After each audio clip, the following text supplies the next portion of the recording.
როდესაც მამა წაიყვანეს 2 წლის ვიყავი. შემდეგ სკოლაში ვსწავლობდით და აი გულახდილად რომ გითხრათ, იცით როგორ იყო რიგში, სადაც ჩვენ ვიჯექით 10 მოწაფე 5 რიგი იყო.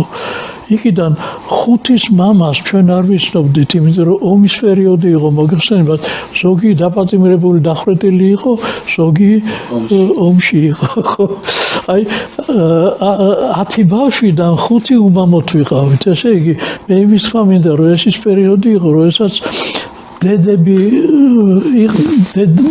აი დედმამა, ესე იგი, დედა იყო იგივე მამა. და მათი ასე ვთქვათ, დამოკიდებულება ბავშვების მიმართ, სიყვარული, თავისთავად ყველაფერი, ესე იგი, რაც შეუძლია უფროს მიაწოდოს ბავშვს, ეს იყო დედმამის ორივეს დამოკიდებულება.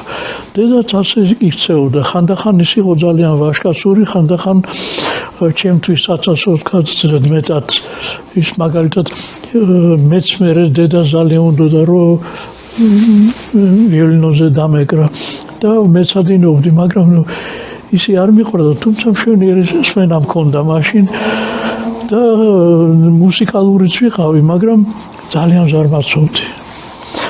ზარმაცობდი და ერთ დღეს იქამდე მივიდა ყველაფერი, რომ ამის გადავწყვიტე, რომ თავს მოვიკლავდი, იმიტომ რომ დედა მაზალებდა და ჩანგალიც დანა მინდოდა, მაგრამ ჩანგალი მომხდა ხელში და ჩანგალი დავერწყი. ესეც იყო.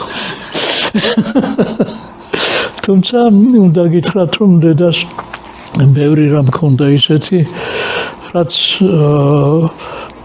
გარდა ღირსებისა, ვაჟკაცობასთანაც იყო დაკავშირებული, ისიც მუსიკოსი იყო, პიანისტი იყო. იმიტომ რომ იყო დღეები, როდესაც მან ბევრი რამ გამაგებინა, სად არის სიმართლე, სად არის ნამდვილი ქცევა, კაცური ქცევა, პატარა ასაკში იყო ეს პერიოდები.